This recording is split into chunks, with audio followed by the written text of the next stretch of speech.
Baik, assalamualaikum warahmatullahi wabarakatuh. Saya akan menyampaikan terkait dengan sebuah aplikasi, di mana aplikasi ini digunakan untuk mengelola anggaran dalam sebuah lembaga. Jadi, setiap lembaga pasti ada dana atau anggaran yang dikelola untuk pengembangan sebuah institusi tersebut. Nah, di sini saya akan menyampaikan sebuah bentuk sistem di mana digunakan untuk mengendalikan anggaran yang digunakan oleh lembaga tersebut. Jadi, aplikasi ini digunakan untuk mengakomodir ya proses pengajuan anggaran, penggunaan anggaran, sampai dengan pertanggungjawaban. Jadi secara umum bahwa aplikasi ini difungsikan untuk mengendalikan penggunaan anggaran sebuah institusi. Di mana untuk namanya ini diberikan nama dengan SISKA, yaitu Sistem Kendali Anggaran. Baik, kita coba masuk dalam sistem ya, username, kemudian password, login. Oke, pada halaman pertama, yaitu halaman utama dari aplikasi ini, menampilkan beberapa informasi terkait dengan anggaran dari user itu berada ya. Contohnya di sini ada total anggaran, anggaran yang digunakan, kemudian juga jumlah anggaran yang masih tersisa ya, yang belum digunakan. Kemudian biasanya dalam sistem penganggaran itu ada namanya mata anggaran. Nah, di sini juga bisa kita lihat berapa sih masing-masing mata anggaran itu yang datanya itu keuangannya atau dananya itu terpakai atau belum ya. Contoh di sini anggaran untuk mata anggaran 3292. Nah, ini berapa yang terpakai, berapa yang ada, berapa yang tersisa, dan berapa yang terpakai ya. Ini juga demikian, jadi jumlahnya sekian, yang terpakai itu sekian, sisanya masih sekian. Jadi pada dasarnya kondisi anggaran yang sudah diplot atau ditetapkan pagunya itu bisa dipantau secara real time sesuai dengan jumlah anggaran. Nah, kemudian dalam pengembangan institusi yang membutuhkan dana, itu ada satu istilahnya, yaitu rencana operasional. Jadi rencana operasional ini nanti dijadikan sebagai landasan pengajuan anggaran ya. Jadi misalkan penggunaan internet, pengembangan sistem informasi, kemudian untuk pengembangan strategis yang lain ya. Nah, ini ditetapkan oleh siapa? Ditetapkan oleh lembaga itu sendiri ya. Di bagian yang mengambil kebijakan terkait dengan menentukan jumlah anggaran yang ditetapkan dari masing-masing rencana operasional ini. Nah, untuk saat ini saya sebagai super user atau administrator utama dalam sistem ini, sehingga kita bisa mengakses semua user yang ada. Tapi nanti pada saat penggunaannya itu untuk akses data itu ditetapkan berdasarkan hak akses masing-masing ya. Untuk pemakaian anggaran ini semua user bisa menggunakan. Kemudian di sini laporan kegiatan juga semua user. Nah, di sini ada bagian kasir. Nah, kasir ini nanti bagian pencairan anggaran. Kemudian di sini ada juga LPJ penggunaan anggaran, ini juga semua user ya. Nah, kemudian di bawahnya rencana operasional ini adalah menu-menu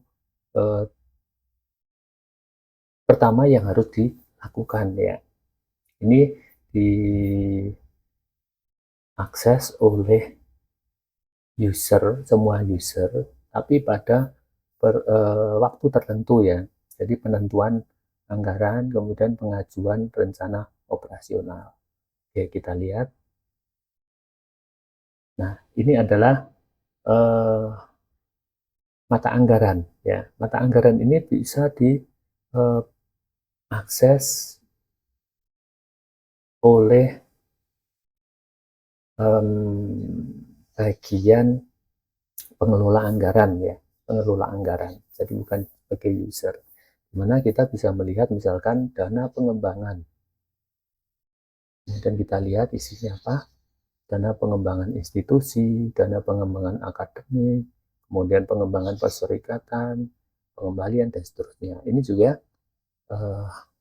bisa kita lihat di dalamnya pengembangan untuk siapa? Untuk satuan kerja yang diberikan akses atau hak untuk pengajuan anggarannya. Jadi seperti fakultas misalkan seperti ini. Baik, tuh. Nah, kemudian berikutnya yaitu rencana strategis. Nah, rencana strategis ini hanya bisa diakses oleh masing-masing user pengaju anggaran ya. Nah, sebelum mengajukan anggaran tentu ditetapkan dulu rencana strategisnya apa. Nah, itu bisa ditetapkan di sini. Pengajuannya di sini. Ya, seperti ini. Bahkan kita coba untuk tambahkan apa di sini. Tahun anggaran ini ditetapkan oleh sistem ya. Jadi sebelum pengajuan rencana strategis ini ditetapkan terlebih dahulu. Kemudian lembaga mana? Nah, ini adalah lembaga masing-masing yang menyusun rencana strategis. Kemudian kode, nah ini biasanya untuk template-nya itu ditetapkan oleh lembaga ya. Misalkan SI titik. Nah, seperti ini. Nah, kemudian mata anggaran apa yang digunakan untuk pengembangan ini? Nah, ini bisa kita ambil di sini. Internet misalkan pengembangan akses internet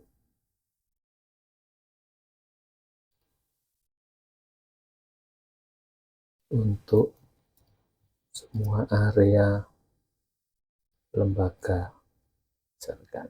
Kemudian untuk jenis mata anggarannya yaitu pengembangan strategis. Berhasil. Oke. Nah, dia akan masuk pada ini ya. Jadi masuk pada pengembangan untuk pengembangan teknologi informasi ya. Untuk rencana strategisnya. Nah, di sini kita bisa melihat di sini lihat programnya. Jadi ini adalah rencana strategis, kemudian programnya apa di situ. Nah, di sini bisa kita tambahkan ini adalah rencana strategis. Nah, kemudian rencana operasionalnya kegiatannya apa? Bisa kita tambahkan misalkan. Oke, ini kodenya itu sudah default ya. Ini rencana strategis. Kemudian rencana program pengadaan WiFi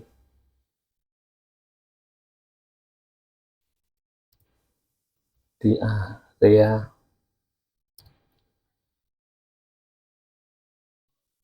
halaman depan misalkan. Targetnya semua area dapat mengakses internet dengan lancar, misalkan ya seperti itu. Kemudian deskripsi kegiatan ini bisa diisikan keterangan lebih detail terkait dengan rencana program ini, ya. Misalkan pengadaan WiFi, kemudian juga pemasangan WiFi, kemudian perawatan WiFi, misalkan seperti itu. Kemudian mulai kapan? Pelaksanaannya, ya, pelaksanaan untuk pengadaan ini. Misalkan diadakan mulai tanggal 22, kemudian selesai direncanakan itu tanggal 23. Oke. Kemudian besaran anggaran yang dibutuhkan berapa? Misalkan 120 juta misalkan. Penanggung jawab ini adalah bagian yang bertanggung jawab, misalkan lembaga komputer.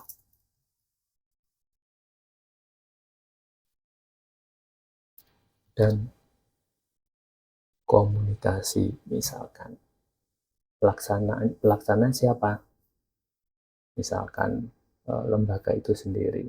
Keterangan ini bisa diisi, bisa tidak, karena sudah tercover oleh atasnya. Ya, keterangan ini biasanya digunakan untuk memberikan penjelasan lebih detail dari semua kegiatan ini. Oke, simpan. Oke, berhasil. Nah, masuk di sini ini.